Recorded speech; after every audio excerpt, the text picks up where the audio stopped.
ہو سکتی ہے. اور ہندوستان کے میڈیا کو تو چلے ایک طرف، لیکن کچھ دن پہلے امریکہ کی ڈیفنس انٹیلیجنس ایجنسی کے director general lieutenant general Winston Stewart جو ہیں، انہوں نے امریکہ کی سینٹ کی ایک کمیٹی کو ٹیسٹیمنی دیتے ہوئے وہاں پر بھی انہوں نے اس خدشے کا اظہار کیا کہ ہندوستان اور پاکستان کے درمیان نہ صرف تناؤ کی کیفیت میں، ٹینشنز میں اضافہ ہو رہا ہے، بلکہ ایسا لگتا ہے کہ ہندوستان پاکستان کو آئسولیٹ کرنے کے لیے کچھ نہ کچھ کرنا چاہ رہا ہے، اپنی آپشنز کو دیکھ رہا ہے. تو ہندوستان کیا کر سکتا ہے؟ کیا جس شارٹ وار یا لمیٹڈ وار کا مسلسل ہندوستانی ذرائع ابلاغ چرچا کر رہے ہیں، ایسی کوئی شارٹ وار یا لمیٹڈ وار ہندوستان کے اندر اتنی کیا کیپیسٹی ہے کہ اسے پاکستان پہ امپوز کر سکے اور اس سے اپنے اہداف یا اپنے ٹارگٹس یا اپنے اسٹریٹجک گول جو ہیں وہ حاصل کر سکے؟ یہ وہ دوسرا ٹاپک ہے جس پہ آج کے اس پروگرام میں ہم بہت تفصیل سے اس پہ ڈسکشن کریں گے. لیکن اب چلتے ہیں پاکستان تحریک انصاف کے سینئر رہنما جناب اسد عمر صاحب کی طرف. اسد عمر صاحب، very warm welcome. Thank you. Asad Umar صاحب، بجٹ سے ہی بات کا آغاز کرتے ہیں. آپ یقینی طور پہ خوش ہوں گے کہ پاکستان کی تاریخ میں سب سے بڑا جو ترقیاتی آؤٹ لے ہے، یعنی 1 کھرب روپے کا، 1 ٹریلین، 1000 روپے سے زیادہ حکومت نے اس بجٹ میں پیسہ مختص کیا ہے ترقیاتی منصوبوں کے لیے، تو یقینی طور پہ آپ خوش ہوں گے.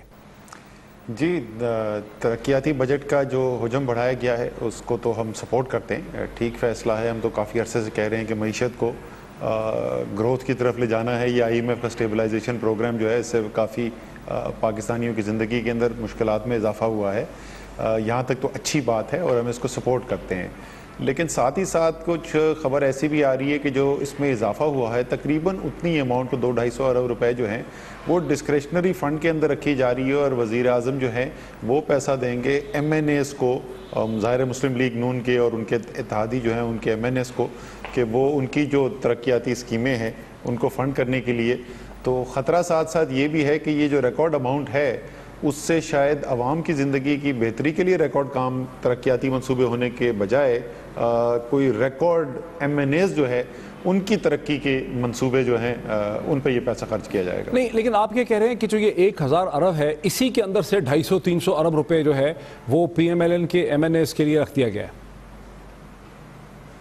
جی، اس میں تقریباً اس سال جو بجٹ تھا ترقیاتی منصوبوں پہ جو اخراجات ہوئے PSDP تھا، اس سے تقریباً 250 ارب روپے زیادہ ہے اگلے سال کا.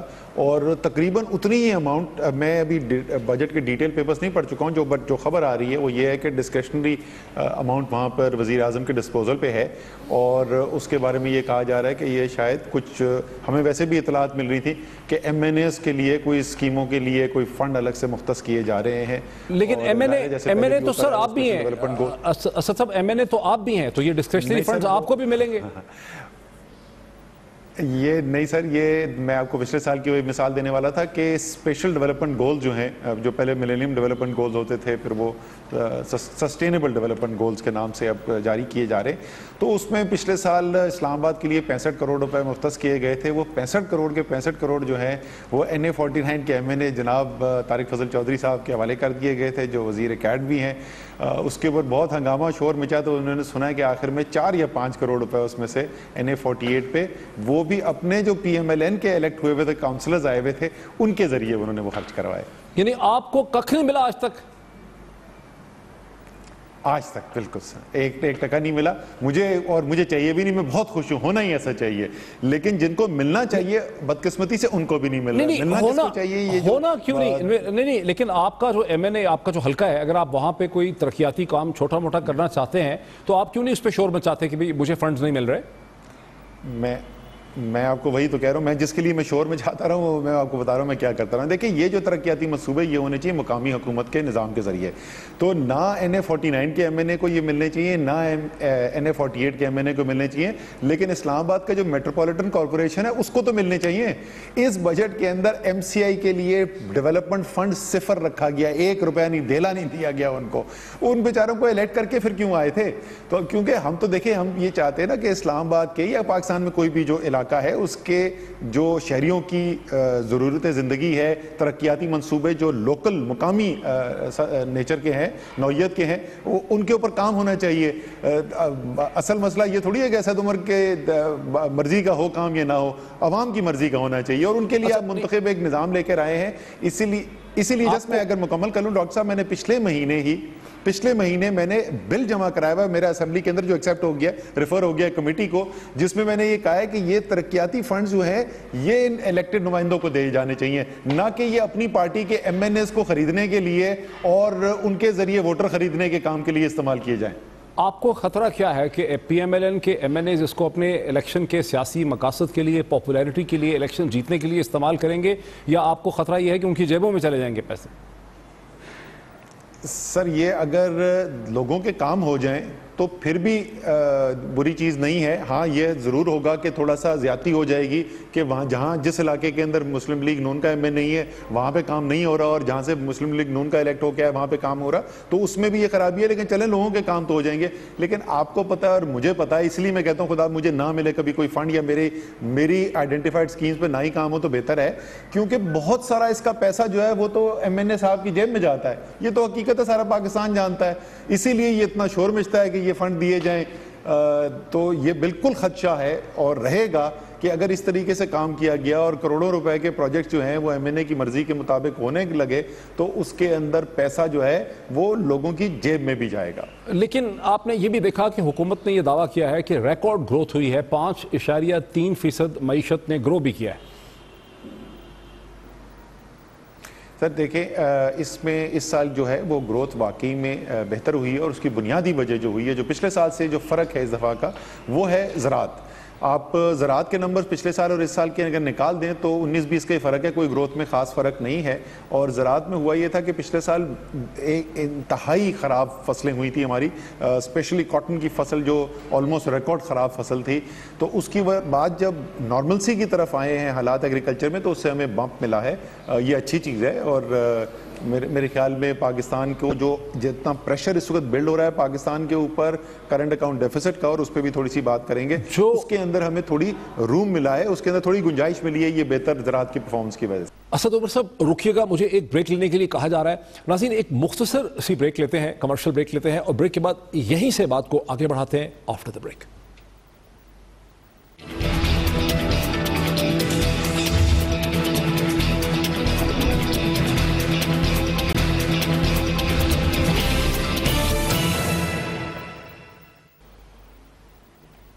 ناظرین ویلکم بیک. اسد عمر صاحب کی طرف چلتے ہیں. آپ کرنٹ اکاؤنٹ ڈیفیسٹ کی بات کرتے ہیں, حکومت مزید 8.1 یا 8.3 بلین ڈالر کا قرضہ جو ہے وہ لے رہی ہے.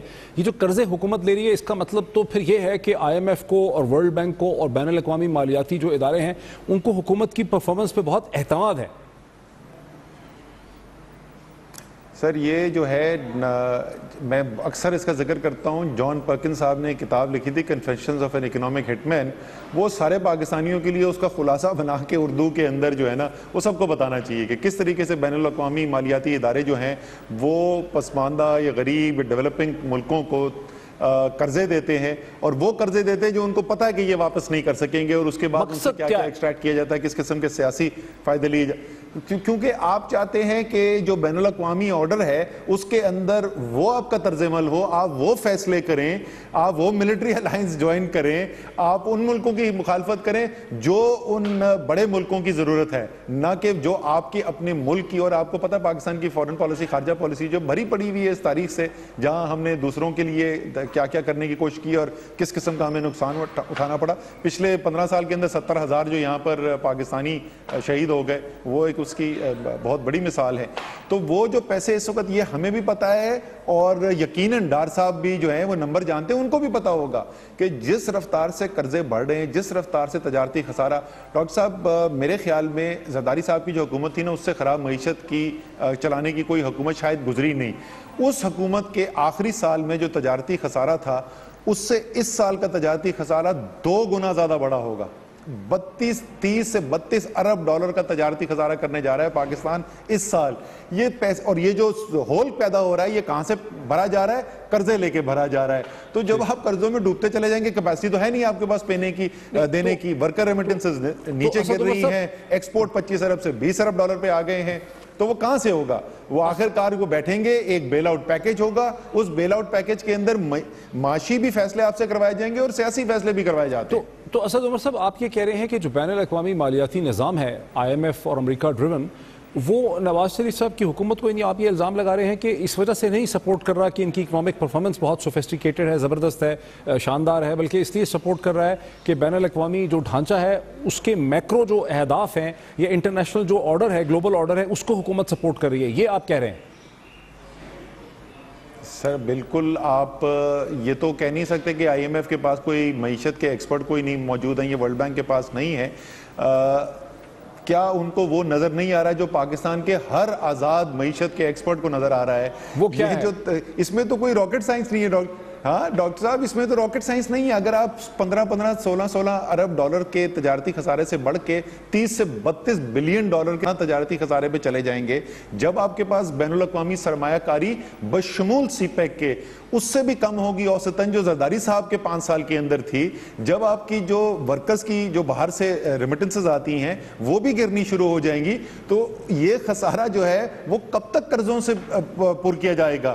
سال, 2 سال, 3 سال, اور اس کے بعد آپ واپس بیٹھے ہوں گے کشکول پھیلا کے IMF کے پاس, کیونکہ کمرشل جو لون ہے وہ ڈرائی اپ ہو جائیں گے. یہ تو بالکل سیدھی میتھس ہے. یہ 3 سال کی اگر آپ سپریڈ شیٹ بنا لیں تو آپ کو نظر آ جائے گا. اس وقت بحث آپ کو پتا کیا ہو رہی ہے پاکستان میں صرف ایکسپرٹس میں, کہ 2019 میں بیل آؤٹ ہوگا یا 20 میں ہوگا, صرف اتنی سی بحث ہے.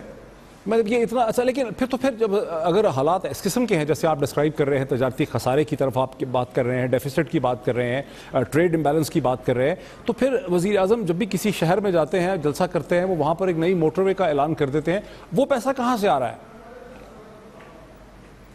سر 2 جگہ سے پیسہ آتا ہے. ایک تو ظاہر ہے کہ پاکستان کے اپنے اندرونی جو ہیں وہ بھی ہمارے قرضے بڑھے ہیں. ٹوٹل جو پبلک ڈیفیسٹ تھا, جو پبلک ڈیٹ تھا, جو قرضے کا حجم تھا, وہ مشرف صاحب کی حکومت ختم ہوئی تو 6000 ارب تھا. وہ زرداری صاحب کے 5 سال گزرے تو وہ 14000 ارب پہ پہنچ گیا. 5 سال میں 8000 ارب کا اضافہ ہو گیا, اور میاں صاحب نے الحمدللہ 3 سال 9 ماہ میں 8000 ارب کا مزید اضافہ کر دیا. یعنی زرداری صاحب کے وقت میں جو 5 سال میں لیے گئے تھے قرضے, وہ 3 سال 9 مہینے کے اندر انہوں نے پورے کر دیے. بین الاقوامی قرضے جو ہیں وہ 61 بلین ڈالر سے بڑھ کے 76 بلین ڈالر پہ پہنچ گئے آپ کے.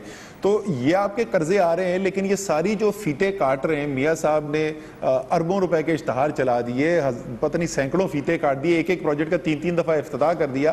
یہ سب کرنے کے باوجود یہ ہوا کہ جو زرداری صاحب کی حکومت کا آخری سال, میں پھر کہوں گا بدترین معاشی پالیسیوں کا آخری سال تھا, اس میں 25 ارب ڈالر کی ایکسپورٹ تھی, اور آج اس سال جو ہے وہ ہم 20 بلین ڈالر کی ایکسپورٹ کرنے جا رہے ہیں. ہم 21 بلین ڈالر بھی پوری نہیں کر رہے. پاکستان کی تاریخ میں کبھی ایسا نہیں ہوا. تو ہم کیا کر رہے ہیں, ہم قرضے باہر والوں سے لے رہے ہیں, لیکن وہ مراد ہم اپنے اداروں کو, اپنے انڈسٹری کو, اپنے ایکسپورٹر کو نہیں دے رہے ہیں کہ پاکستان جو ہے وہ خود یہ پیسہ کمائے, بجائے کہ کشول لے کے باہر دنیا میں پھرتا رہے. اچھا, تھوڑا سا سیاست کی بھی نظر دوڑا لیں.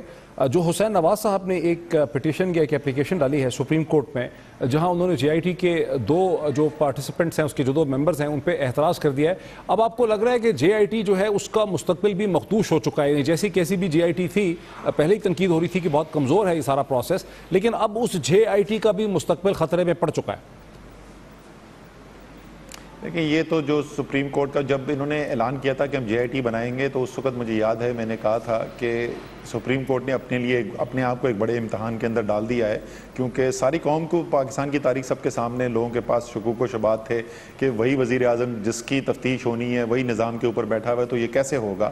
تو یہ بہت بڑا امتحان آ گیا ہے اس وقت, کیونکہ یہ جو افسر ہیں جن کے اوپر یہ سوال اٹھائے جا رہے ہیں, یہ کوئی تحریک انصاف کے نامزد نہیں تھے, یہ کوئی سی میڈیا آؤٹ لیٹ نے نہیں نام دیے تھے, یہ سپریم کورٹ کے ہینڈ پک لوگ تھے. انہوں نے خود ان لوگوں کو چنا ہے, اور جیسے ہی سیاسی دباؤ ڈالا جا رہا ہے اس وقت کورٹ کے اوپر, اس دباؤ کو کورٹ پریشر لیتی ہے اور فرم کھڑی رہتی ہے. نہیں تو یہ ابھی آپ کو اگلے چند دن کے اندر نظر آ جائے گا. ان کو جو شاید طارق شفیع صاحب وغیرہ کو جو پریشانی لاحق ہوئی وہ یہ ہے کہ شاہی خاندان کے تمام ممبر جو ہیں ان کو عادت یہ ہے کہ سارا نظام ان کے تابع ہوتا ہے, تمام ادارے ان کے سامنے سرنگو ہوتے ہیں, تو ان کے لیے ایک عجیب و غریب کیفیت ہے کہ ان سے سوال پوچھے جا رہے ہیں. تو ظاہر ہے وہ انہوں نے تو اعتراض کرنا ہے, لیکن اب ساری نظریں سپریم کورٹ کے بینچ کی طرف ہیں کہ وہ کس طریقے سے اپنی جو اتھارٹی ہے اس کو اسرٹ کرتے ہیں. اچھا, یہ معاملہ جی آئی ٹی کے کویسچنیئر پہ ہی ختم ہو جائے گا یا اس سے آگے جائے گا؟ دیکھیں, ہماری تو لحاظ سے معاملہ بہت سادہ سا ہے. سپریم کورٹ میں کیس ایک دفعہ نہیں 2 دفعہ چل چکا ہے, سوالات کے وہ جواب دے نہیں سکے. اب تو سپریم کورٹ نے فریم کر کے سوال بھی دے دیے ہیں. یا ان کے پاس میاں صاحب اور ان کے خاندان کے پاس جواب ہیں یا نہیں ہیں. اگر وہ جواب موجود ہیں تو وہ لکھ کے بھی دے سکتے ہیں, کیونکہ اصل بات تو وہ ڈاکیومنٹس ہی پروڈیوس کرنے نا. اگر وہ ڈاکیومنٹس نہیں ہیں تو ضرور ظاہر جی آئی ٹی کو اختیار ہے کہ وہ ان کو بلا بھی سکتے ہیں, ان کو بلا بھی لیں گے, لیکن وہ کیا چیز لا کے بتائیں گے جو پچھلے 1 سال سے وہ نہیں دے سکے. اچھا, ایک آخری سوال ہے, لیکن پی ایم ایل این کے جو لیڈرز ہیں وہ تو یہ کہتے ہیں کہ عمران خان صاحب بھی اپنے منی ٹریل کے حوالے سے, بانی گالا کے گھر کے حوالے سے کوئی سوالات کے جواب نہیں دے پا رہے. وہاں بھی لگتا ہے جے آئی ٹی بنے گی. سر وہاں پر صرف فرق یہ ہے کہ انہوں نے ایک صفحے کی لیری نہیں پروڈیوس کی کورٹ کے سامنے کہ جس کے اندر یہ لکھا ہوا ہو کہ ایک قطری شہزادہ کہتا ہے کہ میں نے سنا ہے, مجھے بتایا گیا, ابا جی بتاتے تھے. وہاں پہ ڈاکیومنٹس دی گئی ہیں, اس ڈاکیومنٹس کے اوپر بالکل میرے خیال میں صحیح طریقے سے کورٹ اس میں چل رہا ہے. انہوں نے 14 سوال فریم کر کے دے دیے ہیں. آج بھی اس کی میٹنگ ہو رہی تھی, ان 14 سوالات کے ڈاکیومنٹڈ جوابات دے دیے جائیں گے, اور کوئی اس میں پریشانی کی ضرورت نہیں ہے. اگر آپ کے پاس چھپانے کی کوئی چیز نہ ہو تو کوئی پریشانی کی بات نہیں ہوتی. بالکل جائز طریقے سے سپریم کورٹ اس میں چل رہا ہے. آپ کو امید ہے کہ ایسا نہیں ہوگا جیسے لوگوں کو لگ رہا ہے کہ نواز شریف صاحب کو ڈسکوالیفائی کرنے نکلے تھے, الٹا عمران خان صاحب ڈسکوالیفائی ہو جائیں؟ نہیں, میں ایک تو لوگوں کو ذرا کیونکہ بات رہ جاتی ہے, لوگ بھول جاتے, تو میں یاد دلا دوں کہ جو سارے سوال پوچھے جا رہے ہیں عمران خان کے بارے میں, یہ اس بارے میں ہے کہ انہوں نے ملک کے باہر کرکٹ کھیلتے ہوئے جو پیسہ کمایا, اس سے جو لندن میں فلیٹ بنایا, اس کو بیچ کے جو پاکستان پیسہ لے کے آئے, اور یہ سارے کام انہوں نے اس وقت کیے, باہر پیسہ کمایا, پاکستان واپس لے کے آئے, اور ان کا حکومت سے دور دور کوئی تعلق نہیں تھا. یہ اس کے بارے میں سوال کیے جا رہے ہیں. میاں سال سے سوال پوچھے جا رہے ہیں, پاکستان میں پیسہ کمایا, کبھی قطر لے گئے, کبھی جدہ لے گئے, کبھی لندن لے گئے, جائیدادیں بنا لی, اور یہ سارا اس وقت ہوا جب وہ حکومت میں بیٹھے تھے. کوئی دونوں کیسز کا آپس میں دور پار کا بھی کمپیریزن نہیں ہے. بہت شکریہ اسد عمر صاحب. پاکستان تحریک انصاف کے سینئر رہنما اپنا موقف دے رہے تھے بجٹ اور سپریم کورٹ میں جی آئی ٹی جو بنی ہے پیناما, اس کے حوالے سے. بریک لیتے ہیں اور بریک کے بعد دیکھتے ہیں کہ بھارت نے سرحدوں پہ جو صورتحال پیدا کی ہے اس سے بھارت حاصل کیا کرنا چاہ رہا ہے. After the break.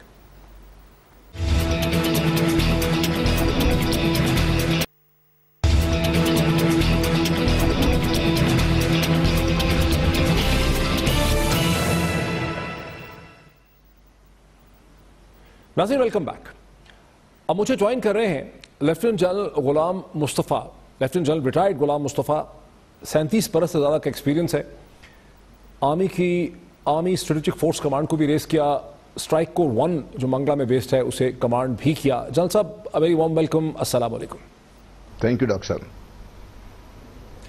جنرل صاحب میرے ہاتھ میں اسٹیٹمنٹ فار ریکارڈ ہے جو چند دن پہلے امریکہ کے director defence intelligence agency general Vincent Stewart جو ہے lieutenant general U S marine corps نے armed services committee in United States Senate کو انہوں نے یہ ٹیسٹمنی اپنی دی, انہوں نے یہ بریفنگ وہاں پہ دی, جس میں انہوں نے اس خدشے کا اظہار کیا کہ ہندوستان پاکستان کے خلاف پیونیٹیو آپشنز جو ہے انہیں کنسیڈر کر رہا ہے. یعنی اور پھر ہم ہندوستان کی میڈیا کی طرف دیکھتے ہیں تو ہندوستان کے اخبارات بھرے پڑے ہیں, ان کی ویب سائٹس بھری پڑی ہیں جہاں ایک پیونیٹیو شارٹ وار یا لمیٹڈ وار کی بات کی جا رہی ہے. آپ کو کیا سمجھ آتا ہے کہ ہندوستان کیا کرنا چاہ رہا ہے؟ دیکھیے, انڈیا اس وقت اپنے ہی ریٹورک میں پھنس گیا ہوا ہے. آ کے ان کا خیال یہ تھا کہ ساری جنگوازم ہے جس طریقے سے وہ ہمارے لائن آف کنٹرول پہ یا ورکنگ باؤنڈری پہ, یہ بعد میں پھر انہوں نے جو سرجیکل اسٹرائک کی بات کی تو شاید اس سے پاکستان تھوڑا اپنے آپ کو ایک قدم پیچھے ہٹ جائے گا. باقی ان کے مسائل کے بارے میں بات نہیں کرنا, ساری دنیا جانتی ہے اس کی, لیکن یہ بات بن نہیں رہی ان کی. اور مودی صاحب جو آئے تھے اس نعرے کے ساتھ کہ پرانی حکومت جو کانگریس کی تھی وہ نرم تھی, ہم پاکستان کو سبق سکھائیں گے, تو اب وہ سبق پاکستان سیکھ نہیں رہا. ہندوستان کی کوشش یہ ہے کہ کسی نہ کسی طریقے سے پاکستان کو سٹیج پہ لے آئے کہ کشمیری پاکستان کی طرف دیکھنا چھوڑ دیں, نمبر 2 پاکستان کے اندر سے آوازیں اٹھیں جو پاکستان کی فوج کے خلاف ہوں کہ اتنی بڑی فوج ہم نے پال رکھی ہے اور ہندوستان کا مقابلہ نہیں کر سکے اور ہندوستان نے ہمارے خلاف چھوٹی سی ہے کامیابی حاصل کر لی ہے.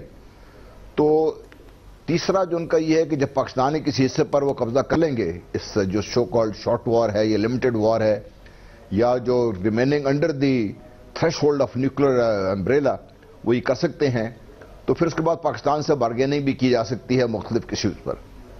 تو یہ ملٹیپل ان کے جو آبجیکٹیوز ہیں, اس کے لیے انہوں نے پہلے کولڈ سٹارٹ ڈاکٹرن ترتیب دیا جو جنرل کیانی کے وقت میں, اور جنرل کیانی کو داد دینی چاہیے کہ انہوں نے پاکستان کی فورسز کو ری پوزیشن کر کے اس طریقے سے پوزیشن کر دیا ہے کہ اب کولڈ سٹارٹ ڈاکٹرن از آؤٹ. وہ انڈیا کے پاس جو چاہتے تھے وہ پاسبلٹی ہو سکے وہ نہیں ہے اس کے پاس. نہیں, ایسا کیا کیا جنرل کیانی نے جو آپ کہتے ہیں کہ ری پوزیشن کر دیا ہے جس سے ہندوستان کا کولڈ سٹارٹ ڈاکٹرائن ناکام ہو گیا ہے؟ دیکھیں ان کے جو خیال یہ تھا کہ جو ہمارے زیادہ سینسٹیو سیکٹرز ہیں جہاں پہ فار ایگزامپل سیالکوٹ کو لے لیجئے, سیالکوٹ شہر تقریباً ہندوستان کے توفانے کی زد میں آتا ہے, باقی ہماری آبادیاں بھی اسی طریقے سے لاہور کے کچھ حصے ہیں, اسی طریقے سے صدرن پنجاب میں چلے جائے وہاں کچھ حصے ہیں. تو ان کا یہ خیال یہ تھا ہندوستان کا کہ بیفور پاکستان گیٹس ریڈی وہ اس جگہ پہ پہنچ جائیں گے اس سے, کیونکہ پاکستان کو ہمیشہ پوزیشننگ کا ایڈوانٹیج رہا ہے اور ٹائم جو لیگ ہے بٹوین دی فورسز جو بارڈرز پہ پہنچنے کا اور پوزیشن لینے کا, اس میں پاکستان کو بہت ایڈوانٹیج ہے. تو جنرل کیانی نے اپنے جو آرمڈ فورسز جو ہمارے پہلے کھاریاں میں تھی گجرانوالہ میں لے آئے ہیں, یہ دنیا جانتی ہے, اور گجرانوالہ سے تو جب تک وہ آرمڈ ڈویژن پورا اسکیچ آؤٹ کرے گا تو انڈیا میں پہنچ جائے گا وہ. اور پھر کچھ فورسز جو پہلے ہمارے ناروال میں اس جگہ پہ ہماری کنٹرولمنٹ نہیں تھے وہاں بن گئے ہیں, لاہور میں بھی اسی طرح ری پوزیشننگ ہوئی ہے. تو جو ری پوزیشننگ کر کے وہ جو ان کا چانس تھا کہ وہ ہمارے لیس جو جہاں پہ ڈیپتھ کم ہے وہاں پہ وہ پہنچ کے ہمیں نقصان پہنچا سکتے ہیں, تو وہ تو بھی آؤٹ ہو گیا اس سے. ٹھیک, سو سرپرائز کا ایلیمنٹ ختم ہو گیا. لیکن آپ جب کہتے ہیں کہ ہندوستان اپنے ریٹرک میں پھنس گیا ہے, یہ اس حد تک تو بات ہو سکتی ہے اگر ہندوستان کی حکومت اور وہاں کا میڈیا ہی واویلا مچائے, لیکن جب امریکہ کے director defence intelligence agency armed services committee کو بریفنگ میں یہ کہتے ہیں کہ خدشہ ہے کہ ہندوستان پیونیٹو میئر اختیار کر سکتا ہے پاکستان کے خلاف, تو یہ بڑی پریسائز اور کنسائز سٹیٹمنٹ ہے. یہ تو انہوں نے تو ٹوٹل 9 لائنز کی ان کی سٹیٹمنٹ ہے جس پہ سارا انہوں نے ڈسکس کیا ہے. تو یہ تو پھر صرف ریٹرک سے بات بڑھ جاتی ہے, یہ ریٹرک تو نہیں رہتا ہندوستان کا. دیکھیے میں جو یہ تو امریکہ کی اسیسمنٹ ہے. جی اسیسمنٹ بھی ہے اور ان کی انفارمیشن بھی ہے. اگر آپ کو یاد ہو پچھلے دنوں ایئر چیف نے انڈیا کے اپنے سارے لوگوں کو خط بھی لکھا تھا انڈیویجولی, اٹس ویری اسٹرینج کہ آپ شارٹ وار کے لیے تیار رہیں اور شارٹ نوٹس پہ تیار رہیں. اور دوسرا جو میں کہہ رہا تھا کہ اب انڈیا نے کچھ نہ کچھ کر کے دکھانا ہے اپنے عوام کے لیے, اپنی آرمڈ فورسز کے لیے اور دنیا کے لیے یہ دکھانا ہے کہ ہم جو بات کر رہے تھے وہ ایسے نہیں ہے, ہم کچھ نہ کچھ کر سکتے ہیں. یہ اب یہ ان کا ایک ایسا مسئلہ ہے جو خود اس کیچ 22 ان کے لیے بنا ہوا ہے. اگر کچھ نہیں کرتے تو عوام ان کے پیچھے پڑ جاتی ہے ان کی اپنی, اگر کچھ کرتے ہیں تو آگے سے پاکستان کھڑا ہے. کچھ کر سکتے ہیں. پاکستانی پیراڈائم 1998 کے بعد سے یہ ہے کہ, اور دنیا کا بھی ہے, کہ دونوں ممالک ہندوستان اور پاکستان چونکہ نیوکلیئر کنٹریز ہیں اس لیے ان دونوں کے درمیان جنگ نہیں ہو سکتی ہے, دنیا پریشان ہو جاتی ہے. کارگل میں بھی یہی ہوا کہ بھی جنگ کا خوف ہے, اور پاکستان کے اوپر یہ الزام ہے ہندوستان کا کہ پاکستان نیوکلیئر امبریلا کے اندر رہتے ہوئے ہندوستان کے خلاف انسرجنسیز کو کشمیر میں, مقبوضہ کشمیر میں ہوا دے رہا ہے. کیا ہندوستانی ایک شارٹ لمیٹڈ وار کے ذریعے 6, 7, 8 دن کی جنگ کے ذریعے یہ ثابت کرنا چاہتے ہیں پاکستانی فوج کے اوپر, پاکستان کے لوگوں پہ, دنیا کے اوپر, کہ وہ نیوکلیئر امبریلا سے نیچے رہتے رہتے بھی پاکستان کے خلاف پیونیٹیو ایکشنز کر سکتے ہیں اور پاکستان کوئی مؤثر جوابی کارروائی نہیں کر سکے گا؟ یہی ان کا جو کولڈ سٹارٹ ڈاکٹرن کا بھی پرنسپل یہی تھا, اب بھی وہ یہی سوچ رہے ہیں اور پلاننگ ان کی یہی ہے. لیکن جو وار کے ڈائنامکس آپ ایک آپریشن شروع تو کر سکتے ہیں, پھر ختم کرنا آپ کے بس میں نہیں ہوتا unless you're overwhelmingly powerful, اور وہ انڈیا نہیں ہے. یہی جو انڈین جو سیریس تھنکرز ہیں ان کو ایڈوائز کر رہے ہیں کہ بیفور آپ کچھ اچیو کریں, انڈیا کو اچیو کرے, پاکستان ریئیکٹ کرے گا, اور جب پاکستان ریئیکٹ کرے گا تو پھر پاکستان کا ریئیکشن پورے ہندوستان نے جتنی ایفرٹ کی ہوگی وہ نلیفائی ہو جائے گا سارا. کیونکہ عام طور پہ یہ دنیا کو شاید یہ معلوم نہیں ہے, پاکستان میں خاص طور پہ تاثر دیا جاتا ہے کہ ہماری جو کنونشنل فورسز ہیں شاید وہ انڈیا سے انفیریئر ہیں. ہم انڈیا کے اوپر چونکہ ہم نے قبضہ کرنے کا کوئی ایسا ہمارا منصوبہ نہیں ہے اور انٹرنیشنلی بھی ہمیں کوئی ایسے کوئی بڑے پلانز نہیں ہے, لیکن پاکستان نے جو اپنی جو فورس سٹرکچر ہے یا لمیٹڈ جتنی بھی اپنی ریسورسز ہیں وہ ایسے کنفیگرڈ ہیں کہ ہندوستان کی کوئی بھی جارحیت ہے, چاہے وہ شارٹ لمٹ ڈیوریشن کی ہو چاہے لانگ ڈیوریشن کی ہو، پاکستان اس سے ٹیکل کر سکتا ہے.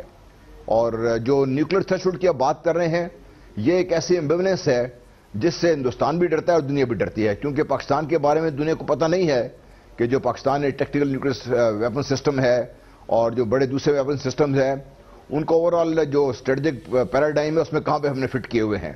اور یہ وہ ایسی چیز ہے جو دنیا کو بھی ڈراتی ہے اور ہندوستان کو بھی ڈرائے رکھتی ہے اس چیز سے. جلال صاحب، 2 امریکن آتھرز نے گزشتہ برس ایک کتاب لکھی جو بڑی پاپولر ہوئی. اس کتاب کا نام ہے ناٹ وار ناٹ پیس. شاید آپ نے بھی دیکھی ہو، جس میں انہوں نے ہندوستان کا جو اسٹریٹجک مائنڈ سیٹ ہے اس کو اسٹڈی کیا ہے. اور وہ کتاب یہ دعویٰ کرتی ہے کہ ہندوستانی مسلسل گزشتہ 17-18 برس سے اس چیز کے اوپر غور کر رہے ہیں، وار گیمنگ کر رہے ہیں کہ یہ جو پاکستان کا نیوکلیر ڈاکٹرائن ہے، کیسے اس کے اثر کو زائل کیا جائے تاکہ پاکستانیوں کو باور کروایا جائے کہ ہم آپ کے ساتھ آپ کو مجبور کر سکتے ہیں، اپنے مقاصد حاصل کر سکتے ہیں نیوکلیر جنگ کا موقع دیے بغیر. اور اس کے اندر ایک ٹرم استعمال کی گئی ہے کمپیلنس، یعنی پاکستان کو مجبور کر دیا جائے. اس کمپیلنس میں یہ بھی ہے کہ سائبر وارفیئر کو استعمال کیا جائے، میڈیا کو استعمال کیا جائے، بین الاقوامی میڈیا کو استعمال کیا جائے، اوپینین شیپ کی جائے، پاکستان میں سول ملٹری ڈیوائیڈ کے ایشو سے فائدہ اٹھایا جائے. اور ہم دیکھتے ہیں کہ ہمارے ہاں ایسی سیاسی جماعتیں، ایسے سیاسی گروپ، آرگنائز سوشل میڈیا کیمپینز جو ہیں افواج پاکستان کے خلاف کی گئی ہیں گزشتہ 4 برس سے مسلسل ڈیفینسو پہ ڈالنے کے لیے. تو ایک ڈیوائیڈ پیدا کی گئی ہے، فائر وال پیدا کیا گیا ہے پاکستانی عوام اور پاکستانی جو ہے آرم فورسز کے درمیان. تو یہ بھی تو ہندوستان کے اسٹریٹجک مائنڈ سیٹ کا حصہ ہے نا؟ دیکھیے 90 سے تقریباً بھارت اس پہ کام کر رہا ہے. سونیا گاندھی نے جب کہا تھا کہ بھئی سافٹ پاور جو ہے انڈیا کی اس کو بھی ہمیں استعمال کرنا چاہیے، تو اس میں انڈیا نے اس نے ایج تھا جب سٹارٹ کیا اس نے.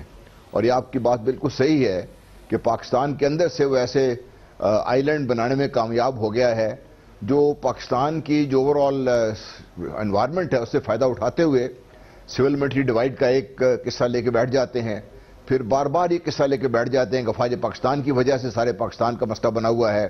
اور اس قسم کے جو دوسرے، تاکہ عوام کے دلوں میں اور فوج کے اندر سے بدقسمتی یہ ہے کہ ہماری جو سیاسی لیڈرشپ ہے یہ نہیں سمجھتی کہ خدا نہ خواستہ اگر فوج کے اندر سے اس قسم کی بات کرنے کی کوشش کی گئی اور فوج کو ڈیوائیڈ کرنے کی کوشش کی گئی تو پھر پورے ملک کا نقصان ہوگا.